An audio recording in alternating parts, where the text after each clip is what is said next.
600 constable নেবে police আবেদন ফি 400 টাকা। জিপি 2-5 হলেই করা যাবে আবেদন। বৈষম্যবিরোধী আন্দোলনে ব্যাপক সমালোচিত হয় বাংলাদেশ পুলিশ। শেখ হাসিনা দেশ থেকে পালানোর পর পুলিশ বাহিনীও আত্মগোপনে চলে যায়।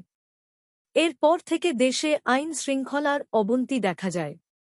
এবার এই পরিস্থিতি থেকে ঘুরে দাঁড়াতে বাংলাদেশ পুলিশ বাহিনীতে ট্রেইনি রিক্রুট কনস্টেবল টিআরসি পদে নিয়োগের জন্য বিজ্ঞপ্তি প্রকাশ করা হয়েছে। এসএসসিতে জিপি 2-5 হলেই আবেদন করা যাবে। আগামী 1 অক্টোবর থেকে এ আবেদন শুরু হবে। আবেদনের যোগ্যতা: আগ্রহী প্রার্থীদের এসএসসি বা সম্মানের পরীক্ষায় উত্তীর্ণ হতে হবে। ন্যূনতম জিপি 2-5 থাকতে হবে।